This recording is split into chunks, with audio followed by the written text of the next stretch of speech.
Hey guys, thanks for stopping by Gregsbeerreviews today. Yeah, the old clock says it's 5 o'clock. Beer 30. Let's go see what's in the fridge today.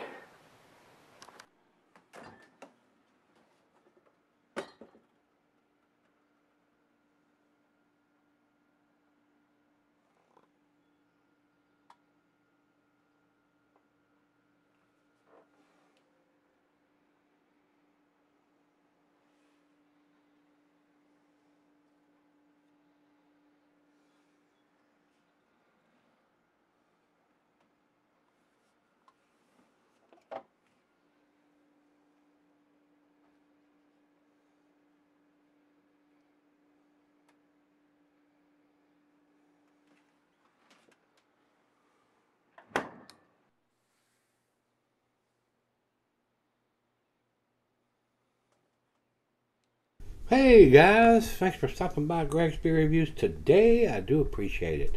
Today's beer comes from Treehouse. This is East Hill, which is a low, almost we could call this a session pale ale, coming in at 5.2%. This was sent to me by Greg, but it was picked up by his brother Adam. And he writes, East Hill from Treehouse, this is one of the best of the more sessionable beers he's had at 5.2%.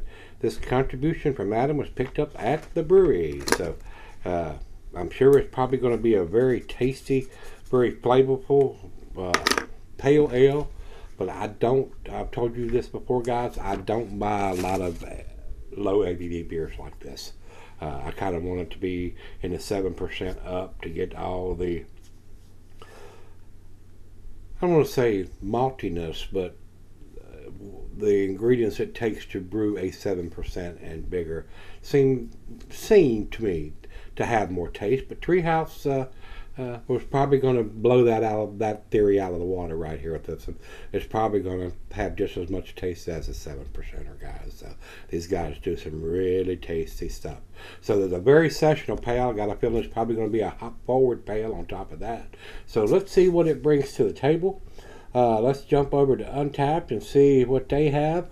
No IBUs, of course. Treehouse doesn't give us that, and it's not super critical because, I mean, the IBUs, if you had two beers and one was 50% and the other one was 100 or percent, 50 IBUs and 100 IBUs, technically it's possible for the 50 IBU beer to be more bitter than the 100 IBU, depending on the brewing process and how they did it and bittering hops. So there's a whole different way, a lot of different ways to get IBUs to be less bitter or more bitter or whatever. So the IBUs have basically gone by the wayside here, guys, on a lot of these beers and breweries giving you that information. So it is what it is. As long as we can get an ABV on the label and a canned on or bottled on date on it, that's probably good enough.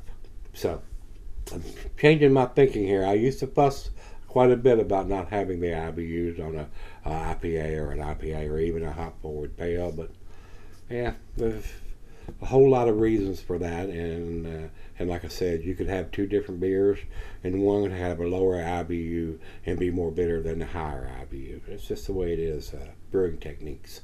So commercial description here on Untapped says, with notes of citrus and honeydew melon, East Hill is a smooth delight.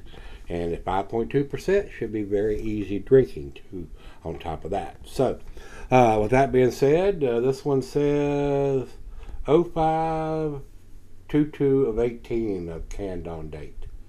So and today is the 5th of June, so not too old. 2 weeks or a little more. So let's pop a top on this one. First beer of the day for me, and I'm thirsty. How about you? Let's get this into the glass, and of course by the time I start pouring, this thing wants to go dim. While I'm pouring this, guys, I'll tell you the food pairing cuisine is Pan-Asian. Cheeses are earthy, Camembert, Fontina. Your nutty cheeses, Asiago, Colby, Parmesan. Your tangy cheeses, Brick Adam, Feta. It says here the meat is poultry. A whole lot of other stuff. I mean, these are just suggestions. There's a whole lot of food that's going to go with this beer. And these are just, you know, I probably should even stop reading these to you guys. Drink what you want to drink with what you want to eat. I mean, if you want to have a beer with your cereal, or if you want to have a beer with a salad, by golly, make it happen. All right. Glassware, pint, becker, not tumbler, mug, stein, side, Dell. I tried to just give you some information while I'm pouring this instead of just flapping my gums about nothing. Not recommended for extended southern guys to drink them fresh. I got a feeling this is going to cloud up a little bit more. I think we got some little settling in that. Quite cloudy. It does look like an unfiltered New England style pale ale. So, but it's very well carbonated. 2 fingers of head on that pour. So, let's get it to the nose, see what we got. Maybe that head will subside a little bit so I can get my lips down in there. Wow, awesome smell, guys. It smells like one of their typical IPAs or double IPAs. Whole lot of stuff going on here, guys. Especially in this style of beer when it's unfiltered and they've used some really tasty hops. Citrusy, pineapple, grapefruit, hints of oranges, mangoes. Very, very citrusy, guys. Smells pretty good. Let's see if I can get my lips in there without getting this foam all over my face. Cheers, everybody. Cheers, Greg and Adam. And I think Adam's wife was with them, Virginia. All 3 of you, I do appreciate your effort to get these to me.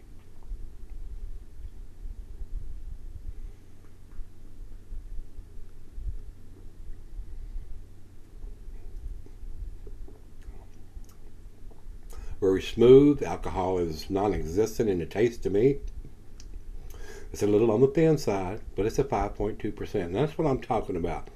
A lot of times when you get to the 7-8%er, I think it has more body to it to me. It's not really thin like the lower ABV or lower alcohol beers are. Just me though. It seems to me it just has a little thin wateriness to it being that low of an ABV.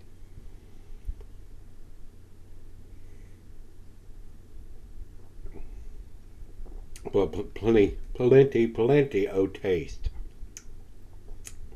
Now guys, if IPAs seem to be too bitter for you and you want to get in something with a little more hop profile, that's not going to be super bitter, this may be the way to go. Jump into one of these if you can get your hands on it. You're close to the brewery. A lot of hop presence here with not a lot of bitterness to go with it being a pale ale.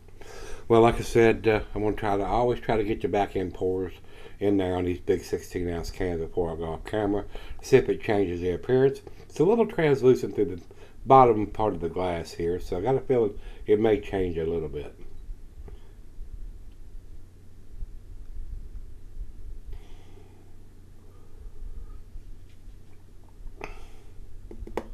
Well, we got it all in there.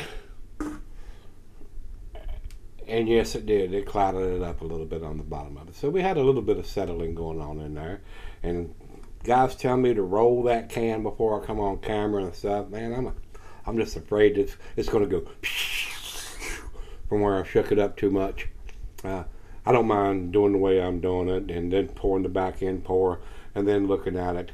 Looks just like orange juice in the glass, guys. It does. It's definitely a New England style pale ale, if you will.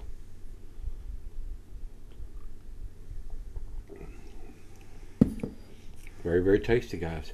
Well, let's try it out of the fridge before I sit here and drink it off. Let me let her taste it and sip on it for a bit and come back and see where it ends up. Alright guys, I'm back. Got just a little left here.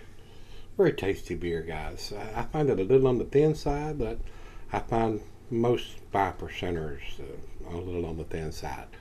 But it is a very tasty pale ale. Very hop forward pale ale. A juice bomb, if you will, a New England style pale ale.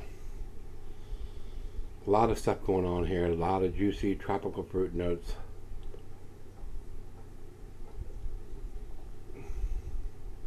Very sessionable, very easy drinking.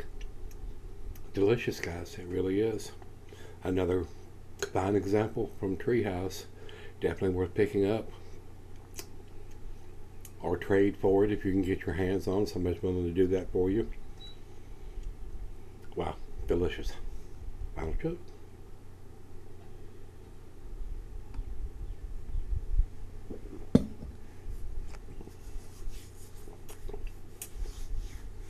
Very, very, very tasty, guys. Other than being a little thin side, and I expect that from a 5.2%, it is an outstanding beer, guys. 9 out of 10 for me on this one. I would give this, in my rating, I would give this a 98, which is in the A category, kicking the door down to be a 10. And if you say, oh my God, that's a 10 beer, it probably is for a pale ale. I just don't like the thin, watery part, but that's to be expected with this ABV of 5.2%. So, awesome beer, guys. Definitely worth picking up. Good transitional beer if you want to get into something with a little more hop profile and not quite the bitterness that an IPA is going to have. So, very tasty. Over to Beer Advocate, they say 4.32, outstanding. Awesome numbers from those guys there. And Untapped has it at 4.14. Also A numbers there, guys. Definitely an A beer all the way around. So if you can get to Treehouse and get your hands on this, or somebody's willing to trade you this, it's got everything going on that you want, especially if you like a hop forward pale ale. And that's exactly what this is, a juice bomb, if you will. And that's what Treehouse is known for, producing this style of beer. Whether it is a pale, whether it's an IPA or a double IPA, they do these styles of beer very well. So, that's where we're going to leave it. If you've had this one from Treehouse, this is their East Hill Pale Ale, American Pale Ale. Let me know what you think. Until we meet again, let's go see what's in the fridge.